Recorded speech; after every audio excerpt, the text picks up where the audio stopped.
મિત્રો એવું ઘણીવાર થાય છે કે ડિસિઝન લેવાનું હોય ત્યારે એકદમ મન ગડમથલમાં આવે તો ખૂબ જ વિચાર કરે અથવા તો કન્ટિન્યુઅસ વિચાર કર્યા કરે, ઓવરનેસ મતલબ એકદમ હેવીનેસ આવી જાય, આવું થાય. જ્યારે ડિસિઝન લેવાનું આવે ને ત્યારે મનની અંદર એની સાથે સાથે આ ડિસિઝનની સાથે ઘણી બધી વસ્તુ ચાલતી હોય ને અંદર એમ લાવે કે આ ડિસિઝન લઈશ તો આ મળશે કે નહીં મળે, જે ડિસિઝન લઈશ એ સાચું ડિસિઝન પડશે કે નહીં પડશે, ખોટું પડશે તો શું થશે, આ ડિસિઝન મારા પર આવી બનશે તો શું થશે, આ ડિસિઝન મારા કારણે આવ્યું છે એવું લોકો મને કહેશે તો શું થશે. આવું ઘણા બધા વિચારો એકી સાથે જ્યારે ડિસિઝન લેવાનું હોય ને ત્યારે આપણને ઘેરી વળે. કારણ કે ડિસિઝન એવી વાત છે કે ડિસિઝન વખતે આપણું માઇન્ડ વધારે વિચારે છે અને આ કોમન વાત છે, આ કોઈ નવી વાત નથી. કોઈને બી ડિસિઝન લેવાનું હોય ને ત્યારે વધારે વિચારવું જ પડે છે. આ એવું નથી કે તમારી સાથે જ થાય છે. હવે આ ડિસિઝન લે ને ત્યારે અંદર શું થાય ખબર છે? ઇન્ટરનલ લેવલ પર શું થાય? એક તો ડર પેદા થાય, સાચું પડશે કે ખોટું પડશે, ખોટું પડશે તો પરિણામ શું આવશે, પરિણામ આવશે તો એની જવાબદારી કોના પર આવશે, જવાબદારી મારા પર આવશે તો પછી હું એને કેવી રીતે ફેસ કરીશ. આવી અનેક પ્રકારનું આપણી અંદર ઇન્ટરનલ વર્લ્ડની અંદર આ બધું ચાલુ થાય. હવે આ બધું જ્યારે ઇન્ટરનલ વર્લ્ડની અંદર ચાલુ થાય તો માઇન્ડ શું કરે ખબર છે? કે હવે ડિસિઝનને હું એવોઇડ કેવી રીતે કરું. શું કરે? ડિસિઝનને એવોઇડ કરવા માટે મથે. એટલે મેઇન જે ડિસિઝન પછી જે સારું થવાનું છે, તો ડિસિઝનને કારણે કંઈક સારું થવાનું છે, એને બદલે ડિસિઝનને જ એવોઇડ કરવાનું ચાલુ કરે. હવે આવી જ્યારે પરિસ્થિતિ ઊભી થાય ત્યારે આપણને એમ થાય કે હું જ કેમ આવો છું અથવા હું જ કેમ આવી છું, મારાથી જ કેમ ડિસિઝન નથી લેવાતું, ડિસિઝનમાં હું કેમ બહુ વીક છું, હું કેમ આવા સ્ટ્રોંગ ડિસિઝન નથી લઈ શકતો, હું વીકનેસ છે મારું એવું કહેવું છે આ તમારી વીકનેસ નથી, આ તમારી કોઈ પણ પ્રકારની આની અંદર નબળાઈ નથી.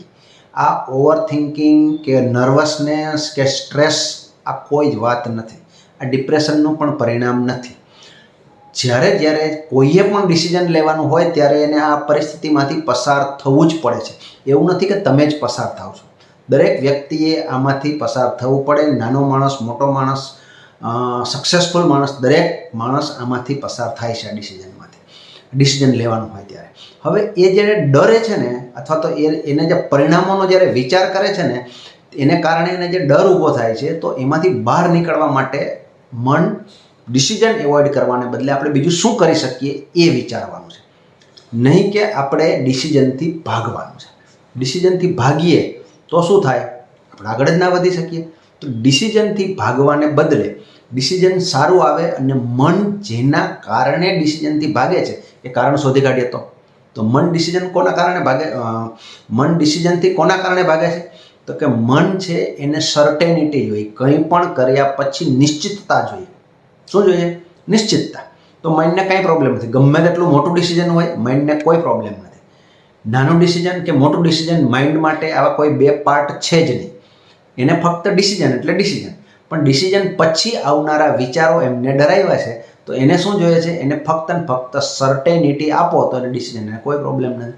હવે તમે એમ કહો કે ડિસિઝન લેતા પહેલાં સર્ટેનિટી કેવી રીતે આવે? આ એક પ્રશ્ન છે ને કે ભાઈ આપણને થોડી ખબર હોય કે આ ડિસિઝન લીધું એટલે સાચું જ પડશે અથવા એનાથી ફાયદો જ થશે અથવા તો એ સક્સેસફુલ જ નીકળશે અથવા મારા ફેવરમાં જ બધું ચાલશે. ફ્યુચર આપણા હાથમાં નથી. તો ડિસિઝન લીધા પછી સર્ટેનિટી મનને આપવી કેવી રીતે? આ બી એક પ્રશ્ન છે.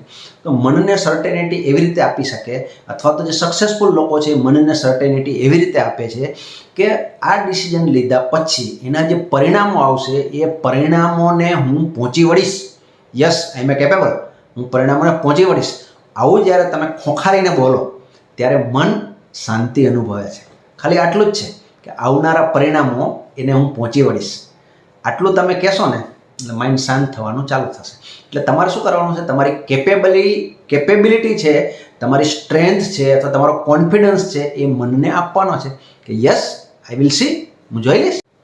જો તમને આ વિડીયો સારો લાગ્યો હોય તો ચેનલને સબસ્ક્રાઈબ કરો, કોમેન્ટમાં લખો સ્ટ્રેન્થ.